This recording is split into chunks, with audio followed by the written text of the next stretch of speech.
I don't believe it. It makes no sense.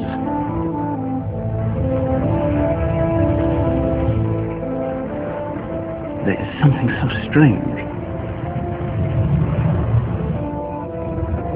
Perhaps you can suggest some fantastic explanation.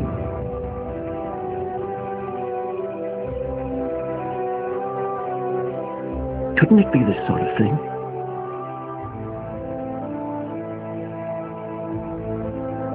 He turned the drawing around.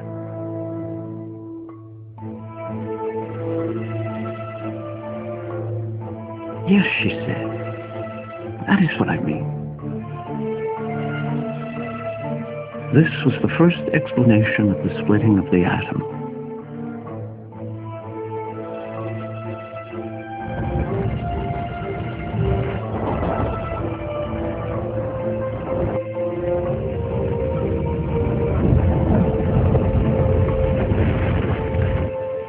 Robert Oppenheimer said, impossible. But within 15 minutes, he decided it was real. He realized it would release a great amount of energy, that you could generate power and make bombs.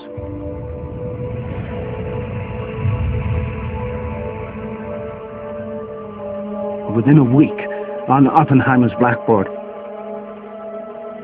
there was a crude drawing of the bomb.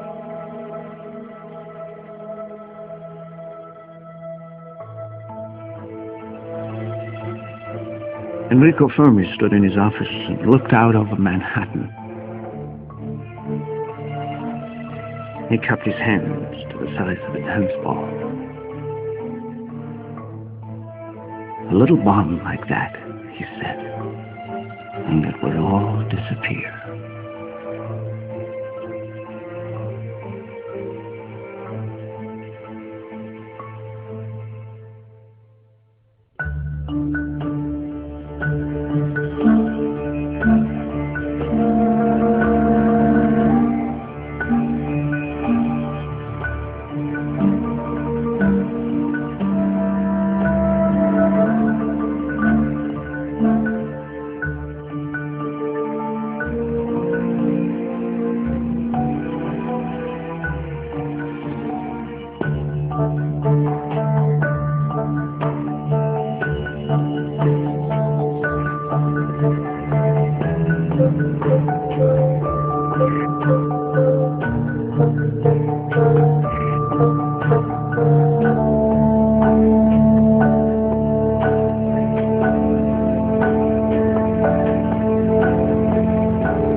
There is no doubt in my mind, if terrorists had acquired a nuclear weapon, they would not have hesitated to use it.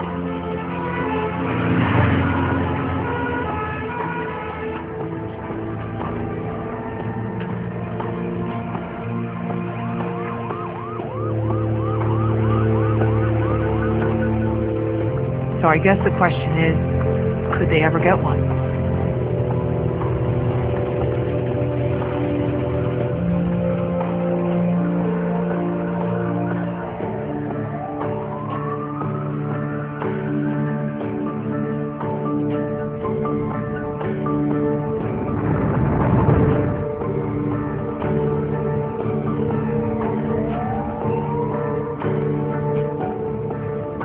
Al-Qaeda is determined to acquire nuclear weapons and to use them if they get them. In the early 90s, they tried to buy highly enriched uranium in the Sudan. They got scammed.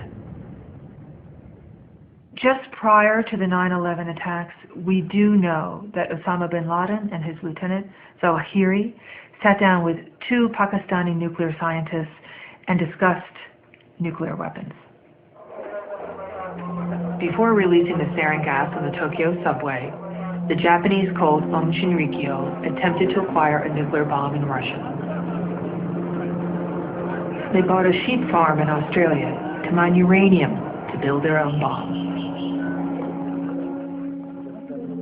The objective of Al-Qaeda is to, quote, kill 4 million Americans, including 2 million children. This is, in his calculation, what's required to balance the scales of justice. He takes various incidents from Shatila to the war in Iraq and counts up the body count and says that's how many people we're owed, 4 million. You're not going to get to kill 4 million people by hijacking airplanes and crashing them into buildings.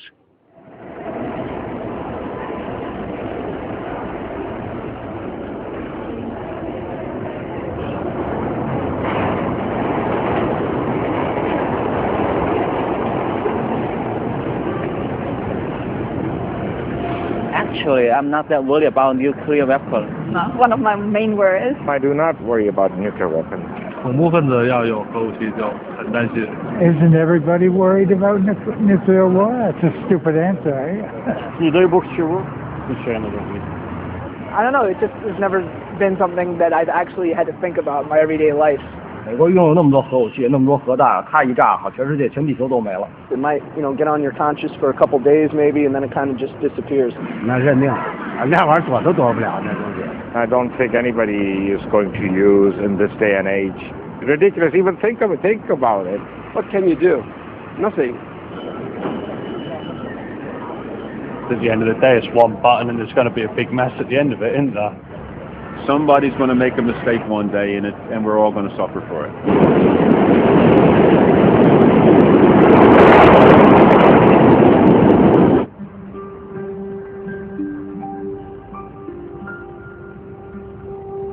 There are 3 ways to acquire a nuclear weapon. You could steal a bomb, you could buy a bomb, and you could build a bomb.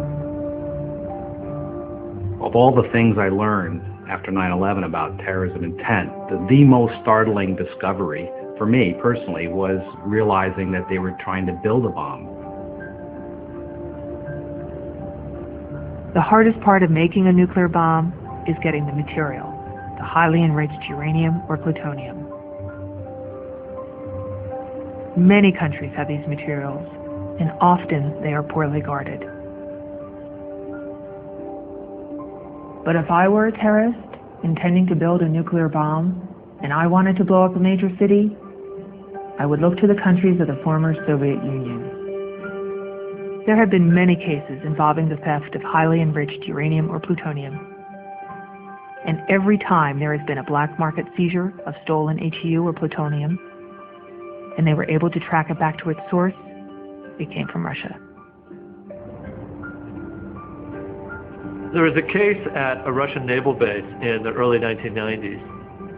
One of the naval personnel told a relative of his where the highly enriched uranium at this base was. This relative walked through a gaping hole in a security fence, walked up to what you and I would consider to be a tool shed, snapped the padlock with an iron bar. He set off no alarm. He was not detected at all. The Russian military prosecutor in that case said, quote, potatoes were guarded better.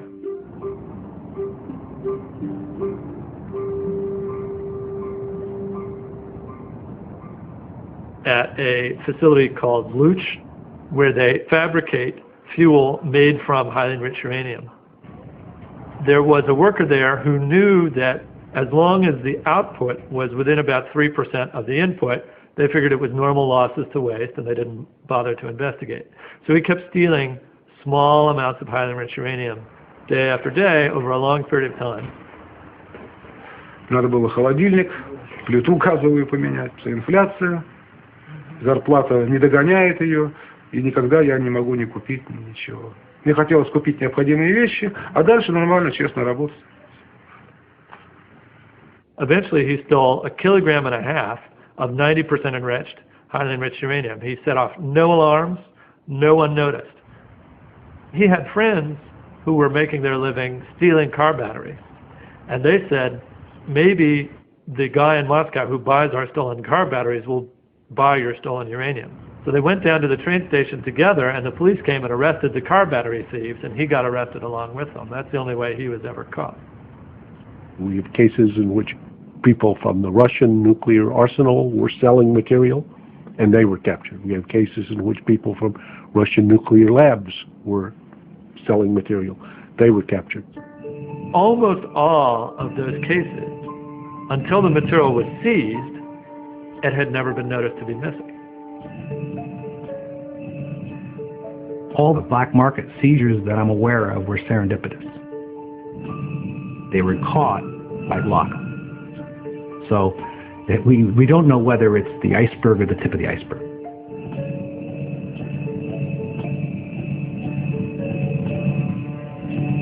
Once you've managed to acquire highly enriched uranium, you'd need to smuggle it out of the country.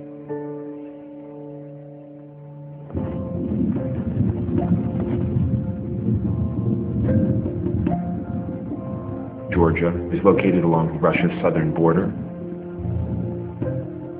a natural corridor, and things like highly enriched uranium could be smuggled through such a place on their way to Azerbaijan, Iraq, Iran, Turkmenistan, Afghanistan, so on and so forth.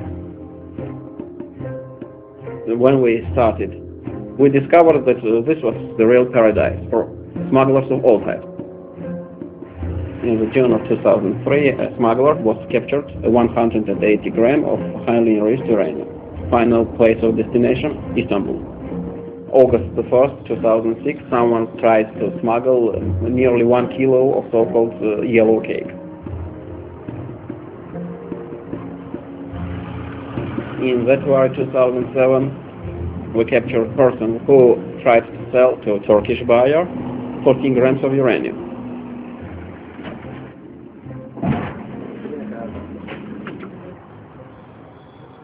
The so-called Hintsagov deal started in the end of 2005, when we first time received an information that a person named Oleg wanted to sell 100 grams of uranium for $1 million.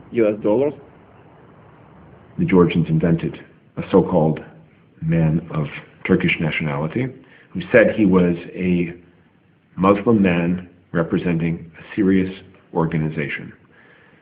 Oleg Hintsagov believed he was selling highly enriched uranium to make an atomic weapon to terrorists.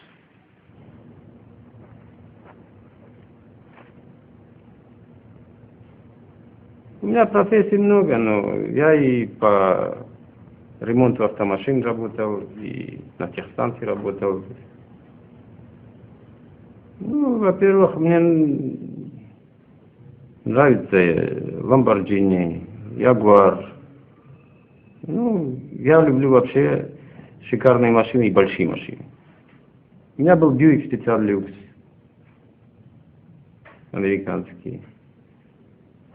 The thing I am afraid of and strongly dislike is that Hintsagov promised to sell additional 2 kilos of material. I am afraid that there is really a place in which 2 kilos of stolen material still lies and waits for its potential buyer. Постоянно мы смотрели по телевизору, даже вот как вторая башня, первая упала, как вторая, как вот таранили. Это все показывали, прямой репортаж. Ну, это, конечно, невинные люди погибли. Невинные, но террористов во всем мире это тоже сами создали американцы. Того же Бен Ладена сами создали. Того же талибов сами обучали в горах Шотландии. Они сами учили. И против них повернули, потому что они видели, что зло откуда идет. If a truck driver can get a hold of it, a small-time hustler who just wanted to become a rich guy, imagine what professionals could have done. Real professionals with an ideology, with an agenda, with brains. At least twice or 3 times per year we are able to capture radioactive material. If you are wealthy enough and if you are patient enough, you will successfully find radioactive materials on the territory of former Soviet Union.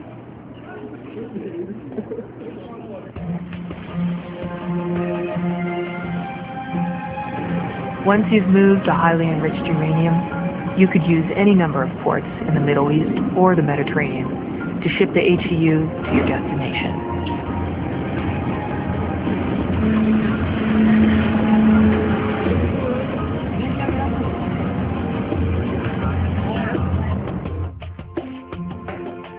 smuggling highly enriched uranium into the United States is pretty straightforward.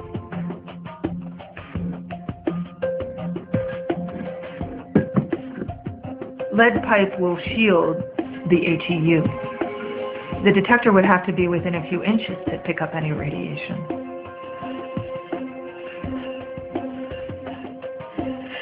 And then hide it amongst everyday goods.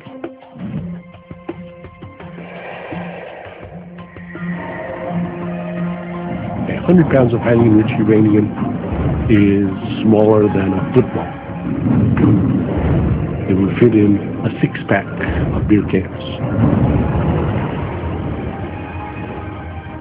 100,000 shipping containers go to the United States every day. Every way that drugs come to New York City would be the same way you would imagine highly enriched uranium coming.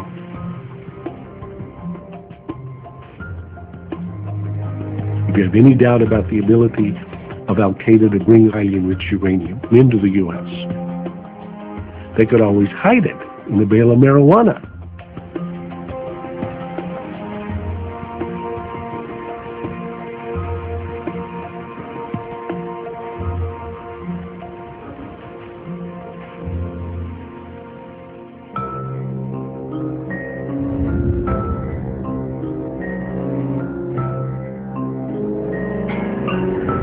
Terrorism is just one threat, the deliberate threat.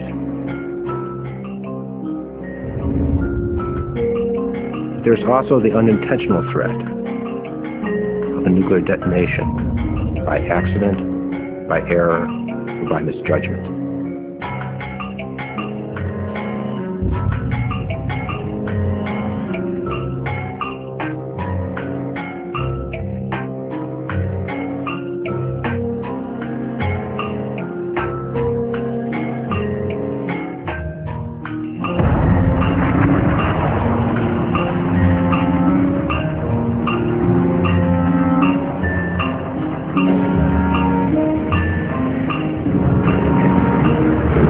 We'd like to think the U.S. military or other militaries that control nuclear weapons are perfect organizations. They will never fail. We expect them to have 100% reliability. But even the well-disciplined, very professional United States military made very serious mistakes with nuclear weapons.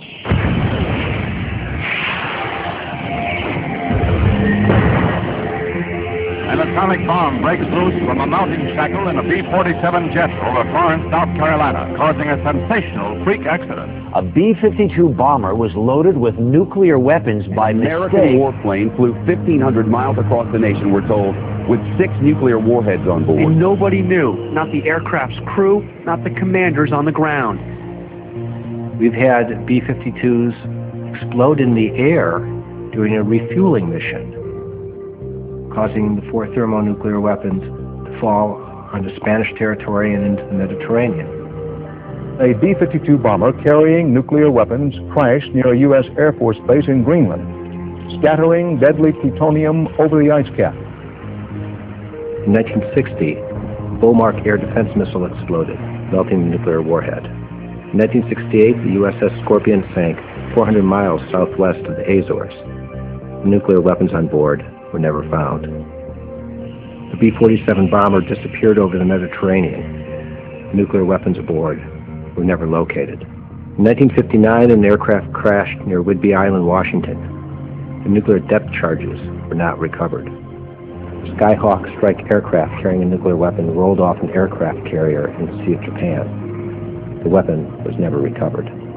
There are many ways in which efforts to make a system more reliable actually backfire and make it less reliable. Sometimes we add a redundant system. We add backup systems. So if that one fails, another can take its place.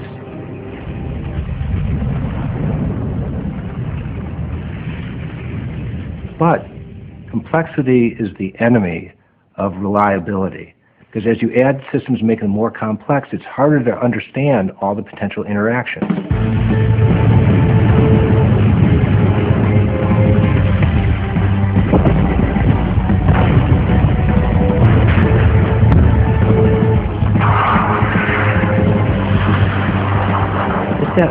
unlikely, bizarre interaction where one person interacts with another in a way that wasn't anticipated, or one backup system interacts with another in ways that you can't figure out ahead of time and therefore can't plan around. Those are what caused the problems. In 1961, the B-52 broke apart in midair over Goldsboro, North Carolina, causing 2 nuclear bombs to fall. One parachute functioned properly, and that bomb survived with minor damage. The other parachute failed to open. When that bomb hit, 5 of 6 safety devices malfunctioned. A single switch prevented a nuclear explosion.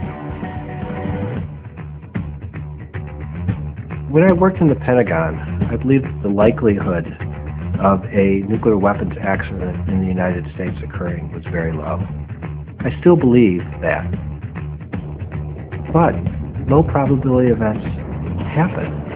They happen all the time. There's a first time in history for every event. Eventually, those low probability events will occur.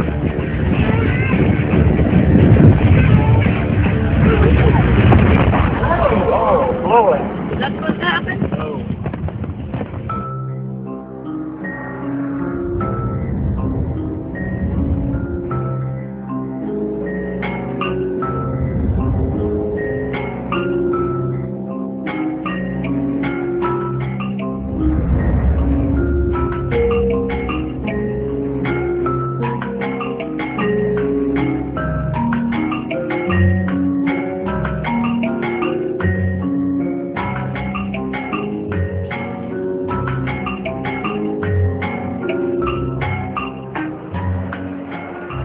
Probably list every country in the world today. Woo! How many countries do I think have nuclear weapons? List them? China. I don't think I signed up for this. Russia. Hold on. For sure. UK, maybe? 英国. America, I'm guessing. Us. That was a given. France. Germany. Australia. Canada? I don't think Canada. No. Japan. 日本. No, not Japan. There's more. I know there's more. Iraq, Iran, Saudi Arabia. 印度、巴基斯坦. All other countries that's not telling us they have them. Afghanistan? North Korea? North Korea? Do they? Okay, North Korea. Who knows? Who knows exactly? I don't know. I'm out. I think that's it. Yeah. After the United States detonated the first atomic bomb in the New Mexico desert, nuclear technology began to spread. And other countries began to acquire their own nuclear bombs. В экспансионистских кругах Соединенных Штатов Америки распространилась новая религия – вера в секрет атомной бомбы, хотя этого секрета давно уже не существует. Great credit is due for this mighty British achievement. For it seems that by the possession of such deadly weapons, peace can be maintained in this troubled world. At Regan, deep in the Sahara, France goes forward with the detonation of her first atomic bomb. The explosion carries France a step further towards General de Gaulle's dream of national glory restored.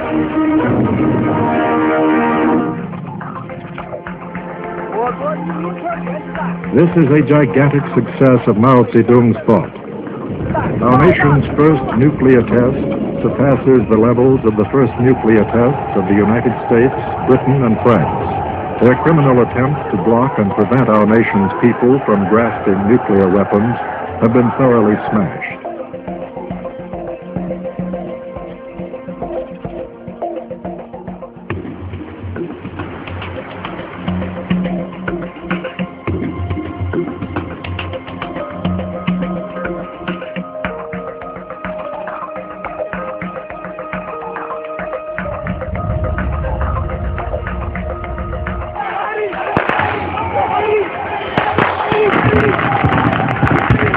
Pakistan, which has often been at war with India, hinted it now might have to join the once select nuclear community in self-defense.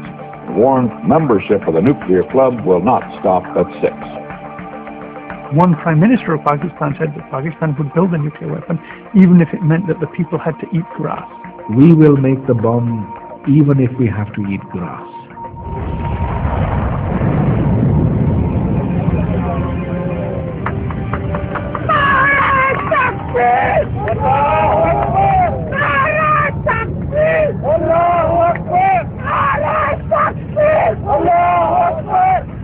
In Karachi, they poured into the streets, pulling a symbol of the power they're celebrating. The bomb has become a huge source of national pride. Total jubilation in the streets of Pakistan. The first time we've achieved something which places us in the ranks of very, very few countries of the world. We were proud of our scientists, we were proud of our capabilities, we were proud of our strength. People thought that now let India do anything to Pakistan. Let's see what they do.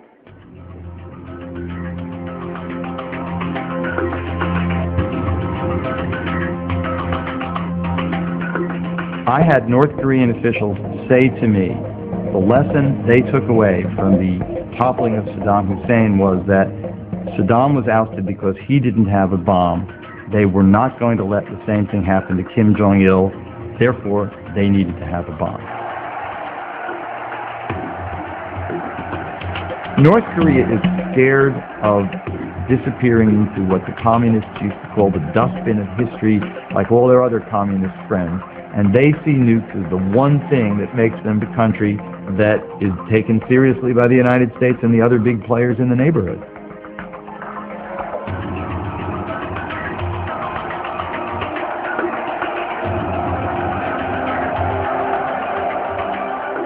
Every country has enemies. Every country can use self-defense as a rationale for acquiring nuclear weapons. But if every country does so, it is a much more dangerous world.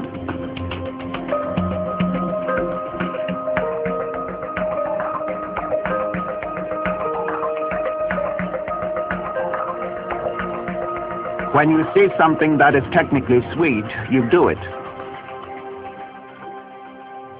That is the way it was with the atomic bomb.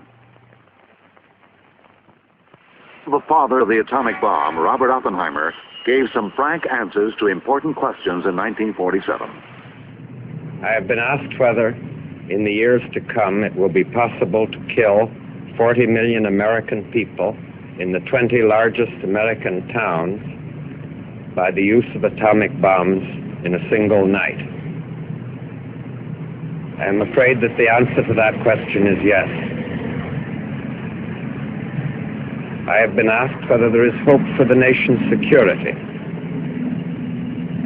in keeping secret some of the knowledge which has gone into the making of the bombs. I am afraid there is no such hope.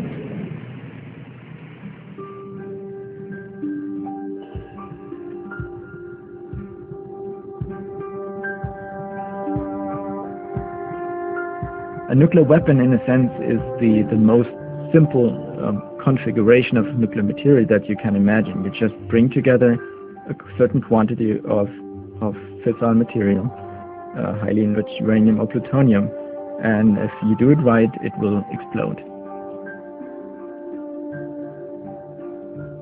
The design of the first atom bomb was a very deep secret. In fact, that was a time when people didn't even know whether a bomb was possible. Now, the making of the atom bomb has become much easier.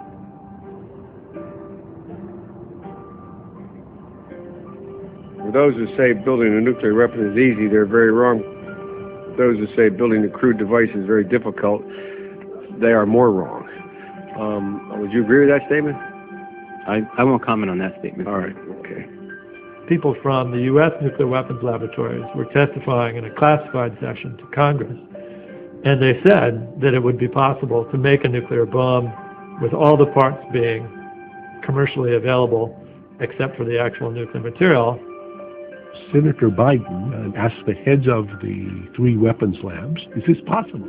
Is it really possible that terrorists could do this? And they said, yes. And they said, this is something that we test our graduate students on from time to time. We take 2 graduate students who haven't been prepared for doing this. We tell them, see if you can make a bomb that would work. Lo and behold, most of them passed this test. Biden said, prove it. And so they went and made a nuclear bomb with everything other than the nuclear material from commercial parts. They actually brought it in to the classified hearing room in the Senate. Typically, an implosion bomb would have something like 25 kilograms of uranium, which is about the size of a grapefruit. If, let's say, between 70 and 100 kilograms of HEU is available, then the design is not a major factor. It would not be very efficient. It would not use all the uranium that was used in it, and yet it could be enough to level a city.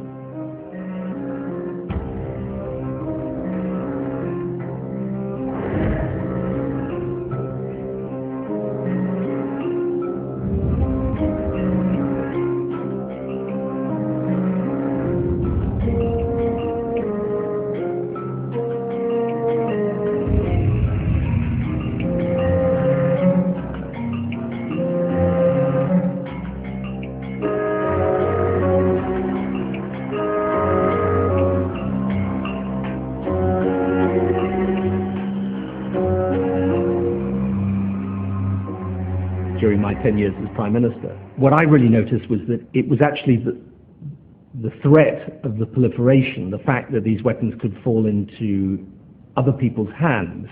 That was the thing that troubled me, that kept me awake at night. In the capital Islamabad, word hit the streets in early afternoon.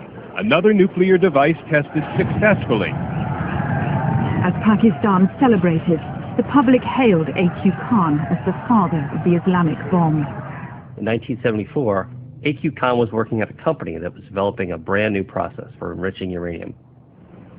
He stole their designs and took the list of all their suppliers. At the end of the day, he's not really a master scientist, but he's a master smuggler and a master organizer. He knows how to get the pieces out of the countries and how to find stuff and buy stuff. There was this whole clandestine apparatus that was set up by the intelligence services, by the army, and by Dr. Khan.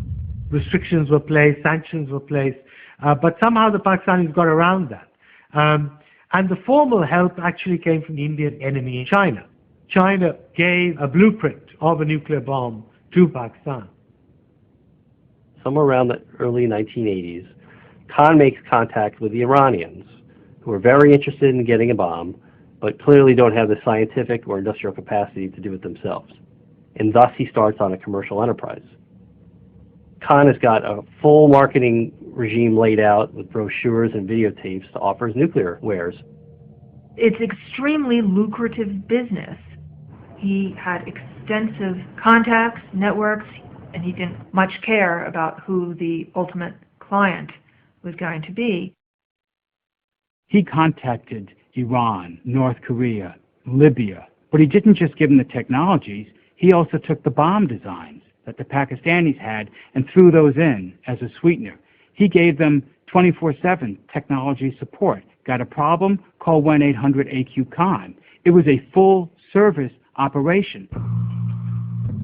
U.S. intelligence began to focus on A.Q. Khan in the late 1990s. The home run was in December 2003 with Libya.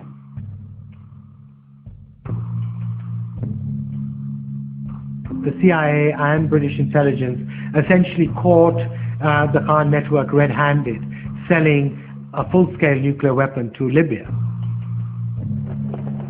If it wasn't for A.Q. Khan, Libya never would have gotten the centrifuges that they've now thankfully given up. If it wasn't for A.Q. Khan, there wouldn't be an Iranian nuclear program.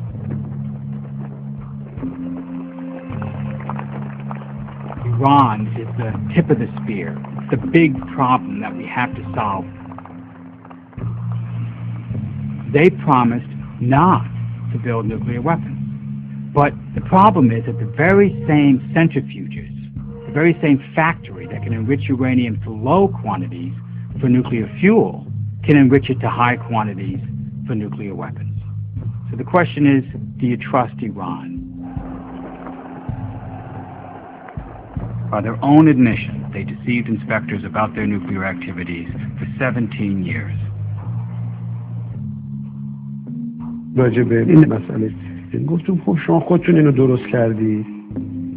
میگه بابا شما که به چرخ میخواد ما رو محدود کنید. اگه چیز خوبی است خب ما هم داشتیم. چرا شما فقط داشته باشید؟ اگه بده شما چرا دارید؟ Without question, Iran is trying to get a nuclear bomb. They've made that very clear, despite their promises that they were only pursuing civilian, peaceful objectives for their nuclear program. They're really good at trying to bring things in that can be used for their nuclear program. The Iranians have worked very hard at disguising and hiding their facilities. Many of their facilities are in crowded urban areas and underground. Extremely well protected from any sort of aerial bombing. If Iran were to acquire nuclear weapons capability, the impact is across the whole of the region. You will get a whole set of other countries deciding they've got to acquire nuclear weapons capability. Syria, Saudi Arabia, Turkey, Egypt, the rivals of the Iranian Shia state, would match their capabilities, and we would go from a Middle East with one nuclear-armed nation, Israel, to one with 3, 4, or 5 nuclear-armed nations. They are surrounded by very unstable regimes and countries. If Iran acquires everything it needs, without doubt, pieces of that become more readily available to terrorist organizations like Hamas. The risk that you have today with a regime like Iran or North Korea is they are prepared to start trading that nuclear weapons capability and technology. The Pakistanis had the nuclear know-how. They didn't have the delivery system. The North Koreans had the missile and didn't have the nuclear know-how. So there was a natural convergence of interests here. The North Koreans have a long track record of selling military technology and missiles to the Syrians, to the Iranians, to the Iraqis, the Pakistanis. They don't really have any other exports. Daily life is very grim. Food is in short supply. You drive around the capital, Pyongyang, at night, and it's basically dark. There's a famous satellite photo that shows the Korean peninsula, and in the south you see all these lights, and then it's just black. We are still dealing with his years of unchecked activity and contacts, and it really is a genie out of the bottle that cannot be easily put back.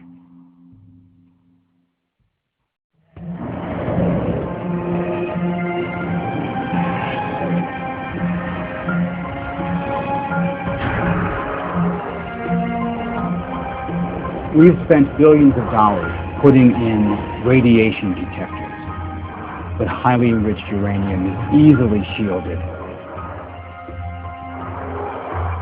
If you are depending on portal monitors to defend a city against a nuclear detonation, you have done far too much too late.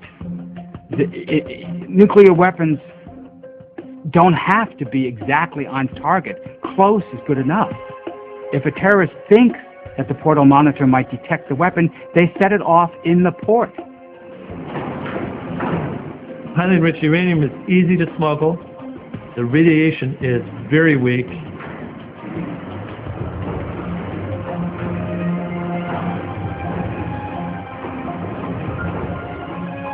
The detectors that we're putting in place now would have no chance of detecting highly enriched uranium in a cargo container.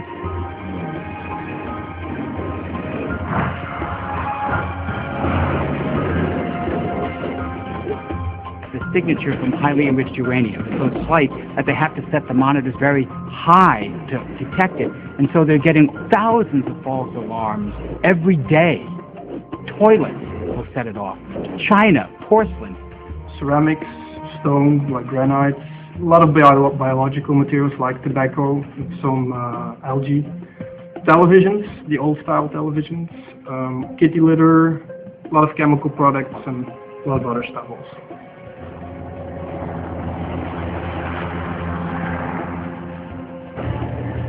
You want to smuggle a bomb into the United States? Ship it in a truck with kitty litter. No one would ever find it. They're great for really radioactive stuff, like cesium or something that might be used in a dirty bomb. But for the stuff that you would use to make a nuclear bomb that would incinerate the heart of a major city, they're not going to detect that.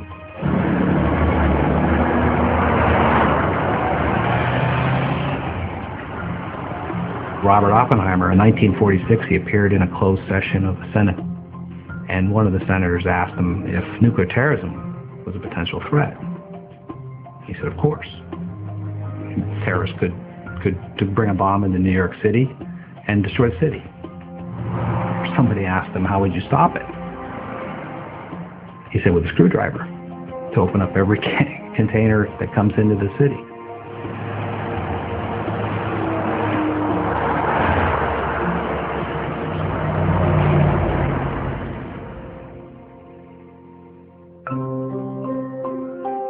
Once you've smuggled the highly enriched uranium into the U.S., you'll need a place to build the bomb. The bomb could be built right in the target city. The hard part was what we did in 1945. The hard part is doing it the first time. This is no longer a conceptual challenge. There's no trick. There's no magic that needs to be figured out. It's really just an engineering challenge. It's definitely not rocket science. Rocket science is hard. You can make a very simple weapon, a so-called gun-type weapon, which was the one used in Hiroshima. And it was so simple, we didn't even test it before we dropped it. It is essentially just a gun barrel. You have a target, and you have a projectile, and you propel the projectile into the target. You'll need an artillery gun to fire one piece of HEU at the other, which would be bolted onto the muzzle of the gun. The military sells these things as surplus, but they sell them disabled. You would have to make the gun capable of shooting again, and you'd want to test fire the gun to make sure that it fired the projectile at the right speed. This is the only thing that you would need to do off-site. You would need a group of people, let's say between 15 to 20 to 25, who would be knowledgeable in particular aspects of weapons design, of explosives. 2 or 3 people to do the machining, 2 or 3 people to work on the gun, 2 or 3 people to work on electronics, people who are experts in ballistics. People who know something about nuclear physics. You need the machinists and the metallurgists to make your pieces into the right shape and make sure they all fit together. Ordinary explosives and detonators, maybe some electronic equipment. You could go online and easily find the lathe for $10,000. You can find the furnace for about $50,000. And you can even find a surplus recoilless rifle, probably also for $10,000. More than 90% of the effort in the Manhattan Project was making the nuclear material to make the nuclear bomb. If you can get hold of that nuclear material, then it doesn't take a Manhattan Project to make a bomb.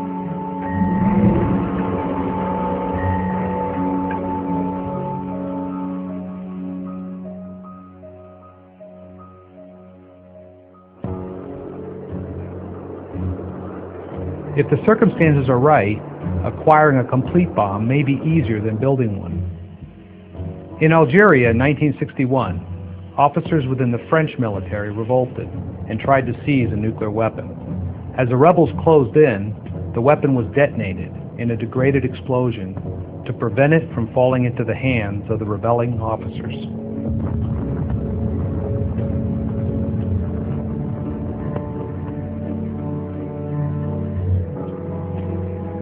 The Japanese death terror cult, Aum Shinrikyo, attempted to buy a nuclear bomb in the Soviet Union. They had a lot of resources. We're talking well over $1 billion of assets. And secondly, they had tremendous access. At one point, the group had more members in Russia and the former Soviet Union than they had in Japan. In 1994, a senior leader made 8 trips to Russia. His personal notebook included a shopping list for buying a nuclear warhead for $15 million. A perfectly secure nuclear weapon is also a perfectly unusable one. So here one has this paradox between security and usability. Where's the most dangerous place in the world right now? For my money, it is Pakistan. You've got an unstable government, plus enough material for up to 100 nuclear weapons, plus Osama bin Laden in the country. जिस पाकिस्तान के पास आज शाहीन और खौरी भी है, जिस पाकिस्तान के पास आज atom bomb भी मौजूद है. What we've seen over the last 2 or 3 years has been a spiral that is going downward. Destabilization, the spread of the Taliban, the spread of radicalism, the collapse of the economy. So could there be a colonel's coup in Pakistan by Islamic radicals within the military? And then could nuclear weapons be at risk? What happens if that country destabilizes? What happens if the army splits? Who gets the weapons? Who gets the material for the weapons? Who gets the scientists who know how to build the weapons?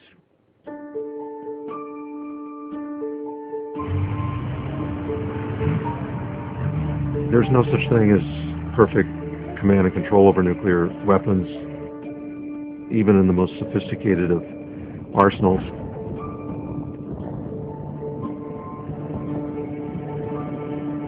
From the level of the president on down, there are human weaknesses, technical problems, deficiencies, and vulnerabilities.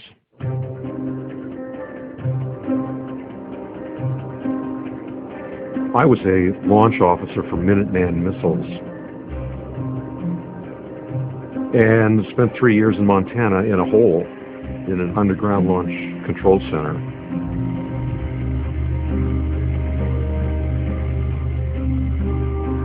I was one of the guys responsible for getting these missiles off the ground in 1 minute. We didn't call them Minuteman missiles for nothing.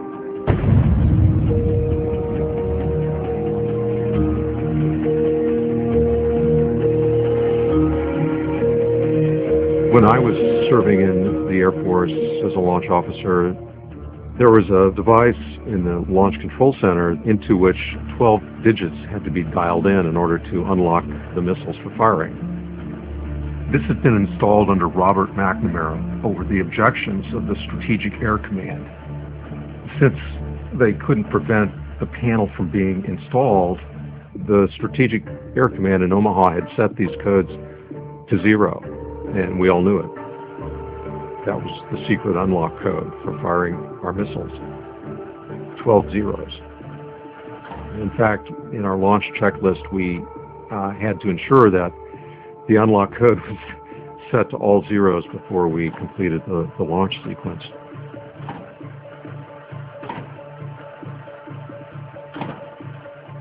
This changed in 1977 when they started using actual codes. But until then, I and one other crew member could have actually formatted a launch order, a completely valid launch order, and transmitted it to the entire American strategic arsenal. It looks like we're in a shooting war. Oh, hell. All the Russians involved, sir? I think that's all I've been told. I just came in on the red phone. My orders are for this base to be sealed tight, and that's what I mean to do, seal it tight. Now, I want you to transmit Plan R for Robert, to the wing. Plan R for Robert. Is it that bad, sir? Looks like it's pretty hairy. Yes, sir. I remember watching Dr. Strangelove and thinking they had it all wrong. You don't need to be a general. We were only lieutenants, but we could have started World War III just as easily as General Jack Ripper. We could have triggered implementation of the U.S. nuclear war plan involving thousands and thousands of nuclear weapons fired at the Soviet Union in China. Stand by. Message follows. Alpha, Tango, Golf, Lima. The life of a launch officer is really kind of Pavlovian. You have been trained and conditioned so thoroughly, you kind of march lockstep into a very well-rehearsed script that's driven by checklists. Step 1, launch case inserted. Roger. We would jump up, unlock our safe, take out codes,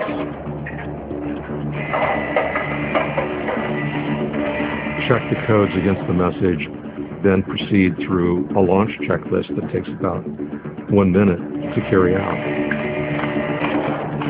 Let's enable the missiles. Program flight switch, enable. Football, LFO. Unlock code inserted. Stand by. Unlock code inserted. Enable switch, enable. Enable. At the end of that process, two of you turn keys and launch up to 50 missiles at the Soviet Union and or China.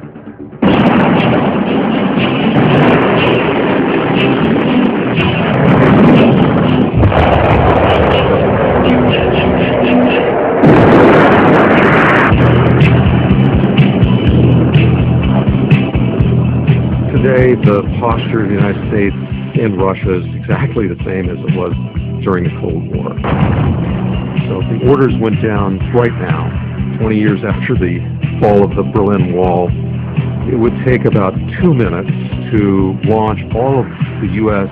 nuclear ballistic missiles out of their tubes in the Midwest. About that length of time for the Russians to do the same, and then it would take another 10 to 12 minutes for everything else that's on launch ready alert to be fired.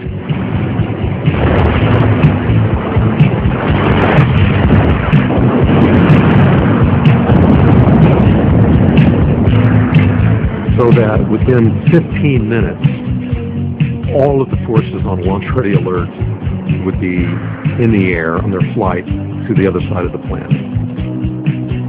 2,000 bombs, strategic nuclear weapons, very high yield, and they could kill over 100 million Russians and Americans within 30 minutes.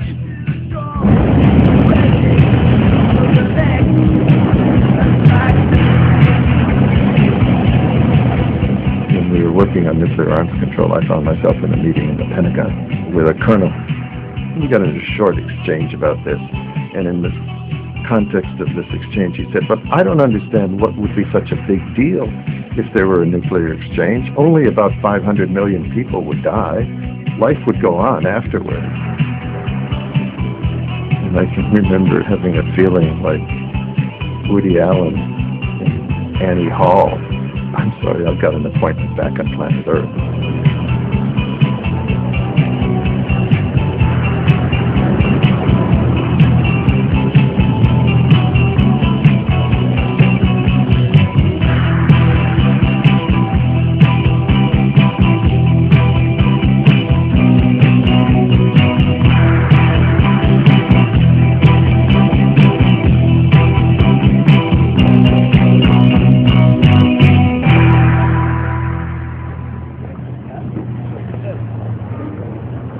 I don't think that anyone really knows how many nuclear weapons there are on the planet today. I haven't got it. Does anyone know that? 50, наверное. 100? 100左右。 Maybe thousands. I don't know. Far more than I know. 1000多，应该也差不多。 Ну, я думаю, более 10 тысяч, наверное. I don't know. 15,000. 20,000. 50,000. 100,000. 500,000. There's enough nuclear firepower on one U.S. nuclear site to annihilate probably half the planet. I've heard people say that we have enough nuclear weapons to create a new sun. It only takes a couple to eliminate the city. Do you know how many there are?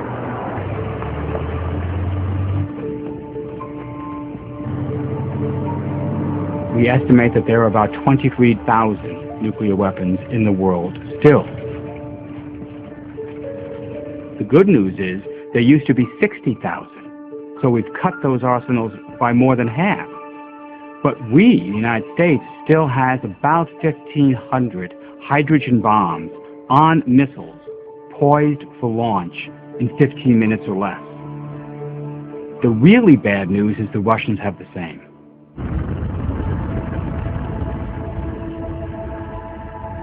If the Russians fired missiles at the United States, the first warning would come from satellites, and they could detect the flame from the booster rocket within seconds, easily within a minute. Suddenly, this early warning hub in the United States would become very frenzied to try to figure out whether this is a false alarm or whether this is a real attack, and determine this within 60 seconds.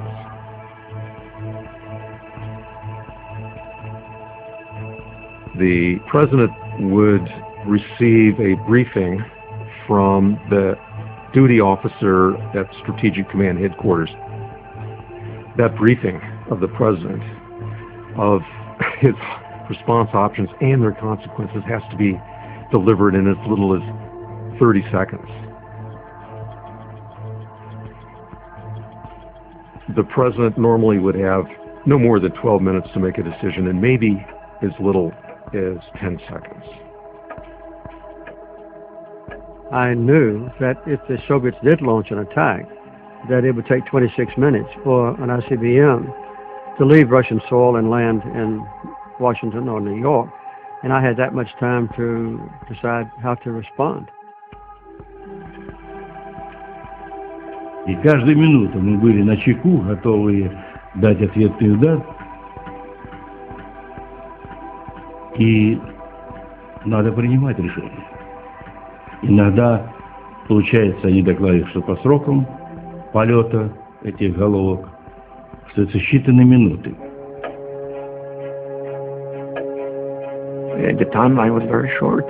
He had just a few minutes to make a decision how to respond, at what level of intensity.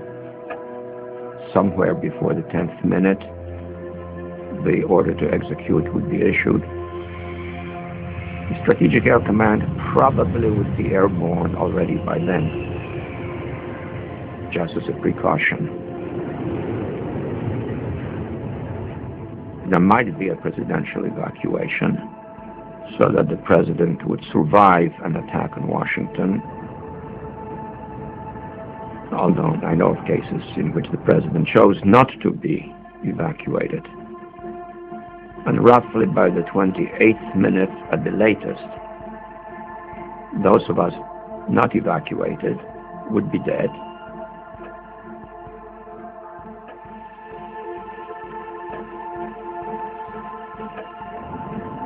For us, it was a kind of suicide duty. Any missile landing within half a mile of our location would probably have killed us. If we had survived the attack, we were supposed to go to a designated rendezvous point. Our air would only last 24 hours.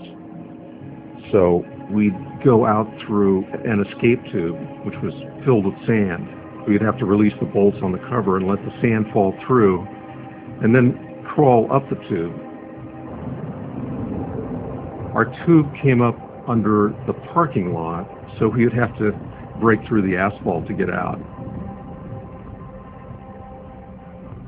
The rendezvous point might be 50 or 100 miles away, and you'd have to walk. Didn't really matter though. Everyone knew the radiation would kill us quickly anyway, and you'd never make it to the rendezvous.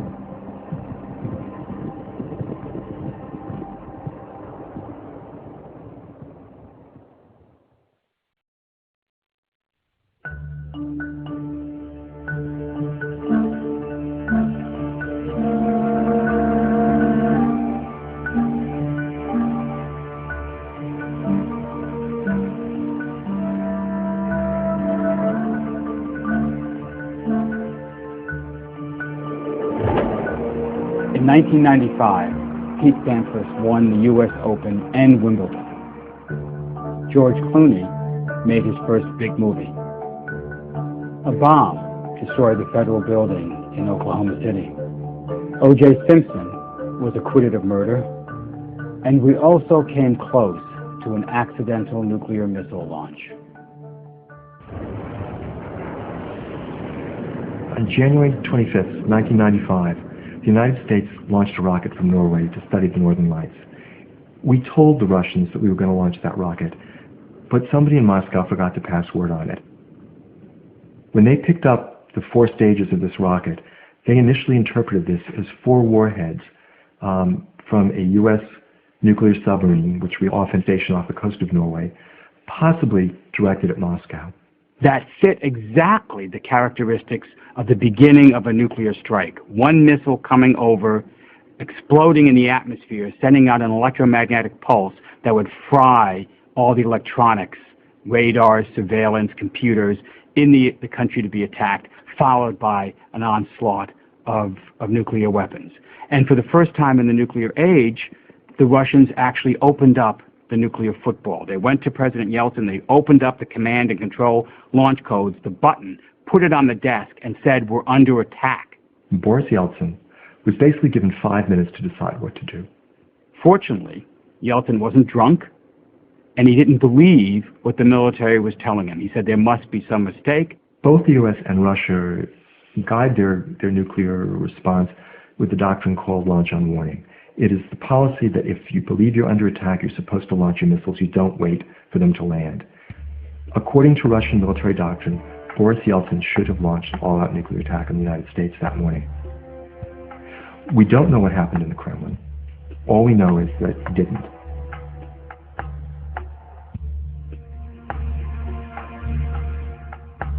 There have been a number of false alarms during the Cold War.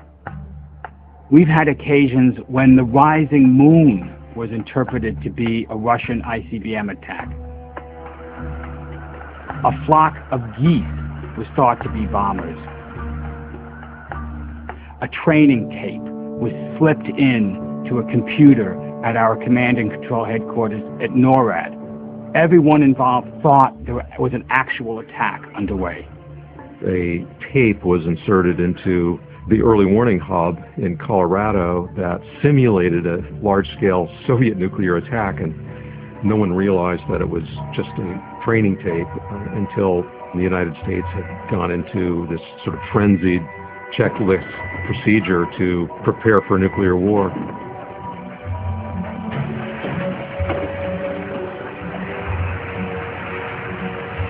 Airborne command posts actually, in some cases, took off. The president's doomsday plane actually left its base in preparation for an incoming Soviet strike.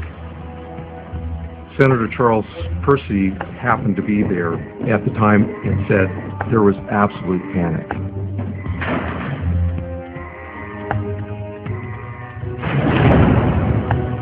Another false alarm was caused by a computer chip malfunction that generated indications of a large-scale Soviet attack. We raised the alert levels. Crews took launch codes out of their safes. They inserted keys into the launch switches. Zbigniew Brzezinski was woken up in the middle of the night with the assured instruction that a nuclear attack was underway, and he had to go wake up President Carter. There was 8 minutes worth of nuclear launch preparations that were triggered by a malfunctioning computer chip that cost less than $1. You know, having missiles on hair trigger is an accident waiting to happen. As Fermi said about physics, what isn't forbidden is compulsory, will eventually happen. There is nothing that makes the launch of nuclear weapons impossible. If the probability isn't zero, it will happen.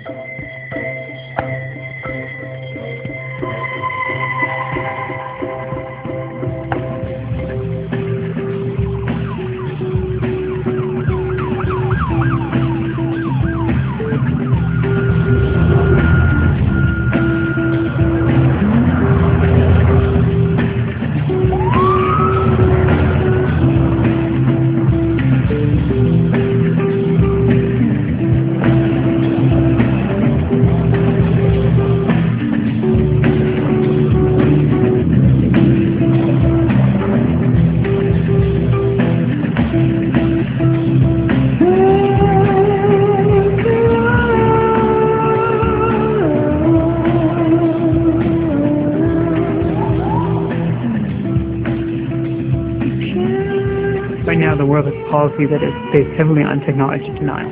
You keep something secret and you call it a day. but secrecy has half-life. Things leak out. Centrifuges happen to be the technology that is going to change the game. They are going to democratize the process of building nuclear weapons. Uranium exists everywhere on Earth. It's more common than tin. 99.3% of all uranium is uranium-238, the isotope that cannot be used for nuclear weapons. It's that 0.7% that you need to separate out. A centrifuge is basically a tube. It spins the uranium in gas form, and it pushes the heavier atoms towards the wall, and the lighter atoms towards the center, and then you can skim off the light atoms. You do this over and over and over again, many dozens of times, and eventually you purify it to a level that you can use in a bomb. The common wisdom is that they're very complicated. Technologies that take countries decades to build and are the highest achievements. But the fact is that centrifuges are 1950s technology. And this is 2010. Enriching uranium is still beyond the reach of the individual. It's a logistical feat requiring thousands of centrifuges working for months or years. But highly enriched uranium is now within the grasp of really any country. And once you have the HEU, making a crude bomb is easy.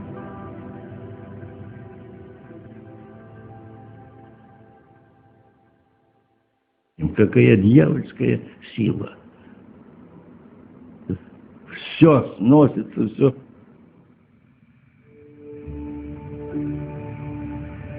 Ничего на пути нет такого, чтобы могло препятствовать.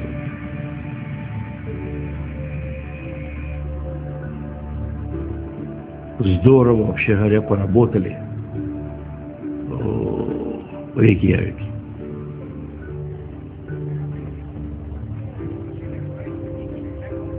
We're not just discussing limits on a further increase of nuclear weapons. We seek instead to reduce their number. We seek the total elimination one day of nuclear weapons from the face of the earth. Первым сказал президент Рейган, и я сказал ему о своем таком же мнении. И мы понимали хорошо с президентом Рейганом, что нам нельзя допустить провала этой встречи. Не получилось. И они сказали, что это провал.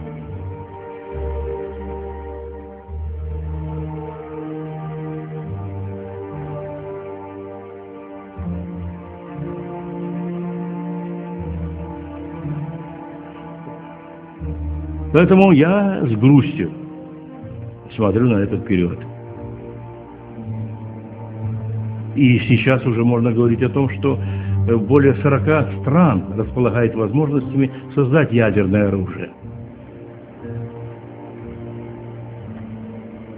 Вот на этом закончилось, и мы разошлись. Рейкьявик открыл дорогу, и мы действительно за горизонт заглянули.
first millionth of a second, the fireball is 500 feet across.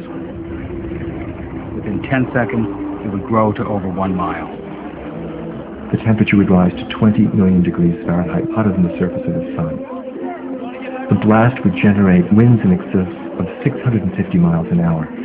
Forces of that magnitude can destroy anything that people can build. Strongest buildings would be reduced to rubble. Tens of square blocks would just be melted, would just be evaporated. Everything would be vaporized. The buildings, the cars, the trees, the people, the upper level of the earth itself.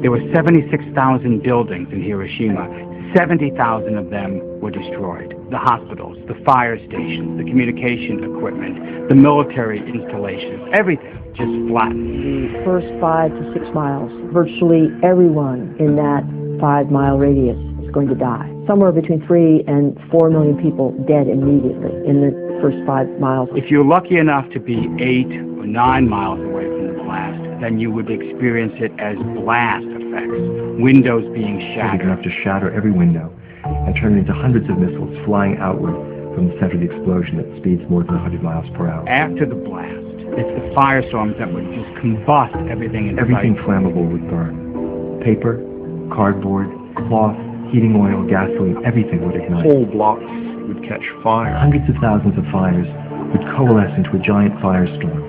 11 miles across. Everything catches on fire, then there's no air to breathe. All the oxygen would be consumed, and everyone would die. It is useless to talk about will you die because you're burned to death or because you've been blown to bits by the blast. Anyone looking in the direction of the nuclear explosion, they will be blinded. Lungs ruptured by the pressures, or eardrums ruptured by the pressures. Crush injuries from buildings falling onto them, or broken bones when they've been thrown through the air against buildings. Hundreds of thousands, possibly even millions, would die from the fallout. The body does have a repair rate for radiation, but the doses are so heavy and coming so quickly that it will overwhelm the body's repair mechanism. The 450 to 700 rad dose kills you because it wipes out your blood cells. Over 3,000 rads, you will go into seizures, immediate coma, and you will die within a matter of minutes to hours. Most of the doctors are going to be dead. Most of the nurses are going to be dead. Most of the hospitals are going to be destroyed. Huge numbers of casualties and no medical equipment. There will be a need for antibiotics, tens of units of blood per person. There won't be any electrical power. Vast amounts of intravenous fluid to sustain people who've been burned, just burned. You couldn't treat all the burn victims. And then at a certain point, the casualties become so high, it's pointless to try to make any sense out of it. The doctor in the Red Cross hospital who turns into an automaton, binding, swabbing, daubing, binding, swabbing, daubing. And that's what descended on the physicians and nurses in Hiroshima and Nagasaki.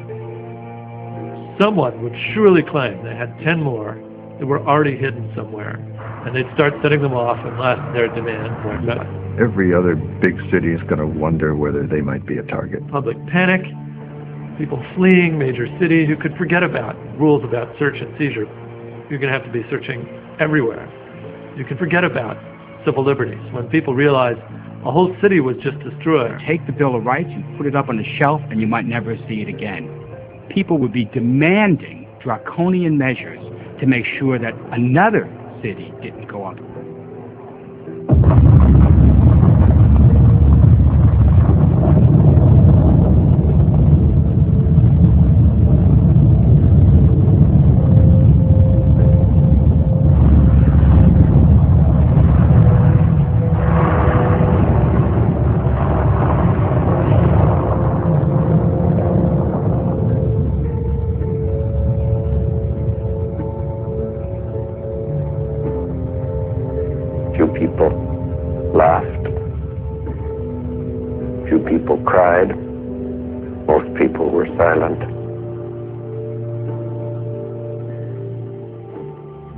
I remembered the line from the Hindu scripture, the Bhagavad Gita.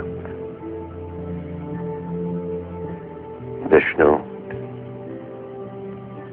is trying to persuade the prince that he should do his duty, and to impress him takes on his multi-armed form and says, "Now I am become death, the destroyer of worlds."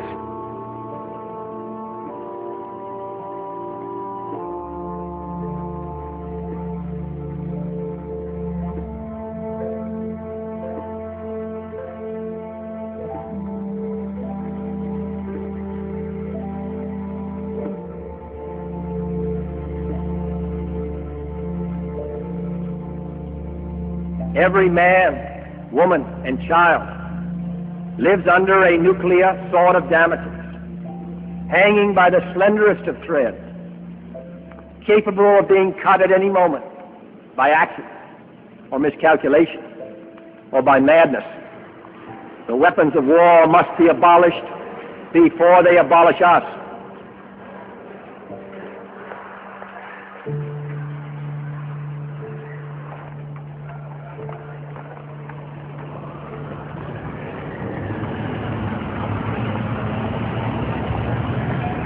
The Cuban Missile Crisis endangered the very existence of our nation. We came that close to nuclear war. Neither the Soviets nor we, the U.S., intended to put our nations at that risk. And the next time, we may not be so lucky. They kill by the millions. They kill in numbers that the human imagination simply cannot comprehend. I used to think, well, we possess nuclear weapons in order to prevent their use. We now know we live in a world in which if we possess them, if anyone possesses them, they will be used. I don't see any good that a nuclear weapon could do or bring to the world. In my opinion, you can forget them. I think they should be destroyed. I think we'd be better off without them. There's 183 countries in the world that do not have nuclear weapons. Many of these countries could have nuclear weapons. They've chosen not to. We have decided to take a 180-degree turn in South Africa. When I became president, I was then informed that we have completed 6 devices, more or less comparable to the bombs which were actually used at Hiroshima.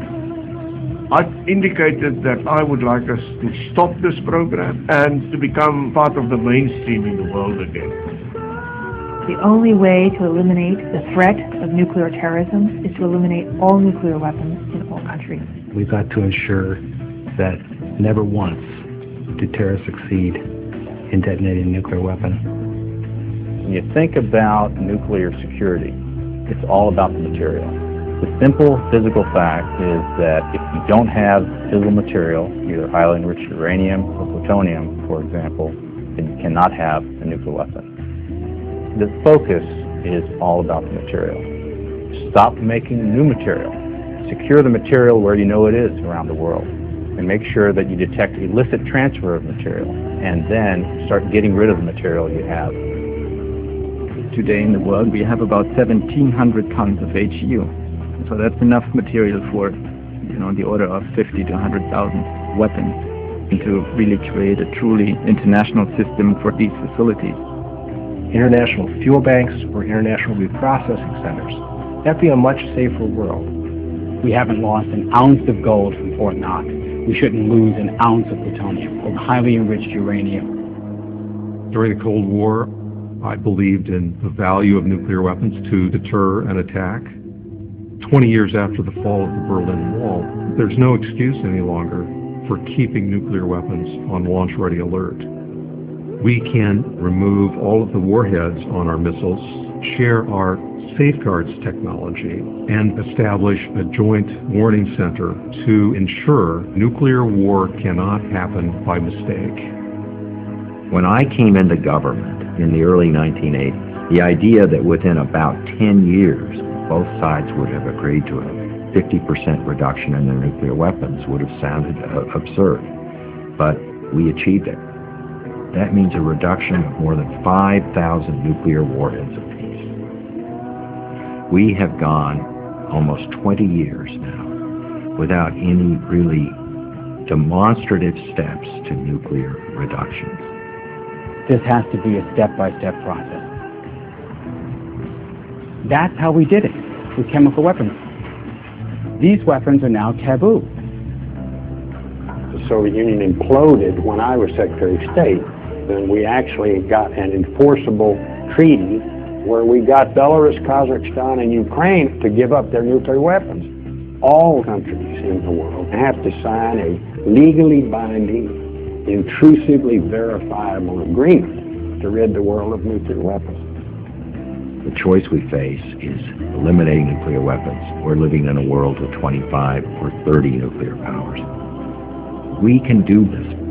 There has to be a carefully orchestrated process of reductions. The United States and Russia, with 96% of the world's nuclear weapons, have to lead the way. We're starting in a world where there are 23,000 nuclear weapons. The very first step is to cut those arsenals dramatically in the United States and Russia. Once you get down to low hundreds in the world, then you will have built up the confidence and the mechanism to ensure that you can verify this process so that we can get rid of the last one. None. Should be zero. That's a zero. 天劫废除它。You don't sell vaccine those ones. Never. We'd rather not have the matter. There's no vaccine in those movies. Nie dali znowu вообще. None. Zero. Zero. No nuclear weapons. Zero. Zero. Zero. No country should have. The optimum number is none. Ideal will be zero. Zero nuclear weapons. Ноль. А вот сейчас я с другой стороны. Новое поколение вместо болтовни занимается серьезной работой. Это все позволяет нам надеяться, что может возродиться этот процесс. We've taken important steps forward to increase nuclear security and to stop the spread of nuclear weapons. This starts with the reduction of our own nuclear arsenals. This legally binding treaty will be completed this year.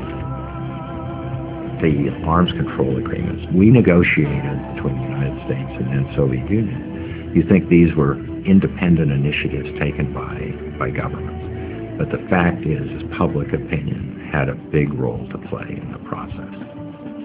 President Kennedy, after he passed the Limited Test Ban Treaty, and whenever he mentioned it on the stump afterwards, he got thunderous applause, and he quipped, "If I had known it was so popular, I would have done it a long time ago."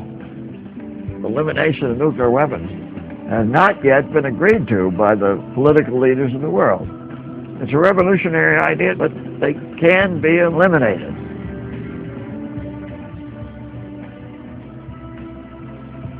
We have to change our way of thinking.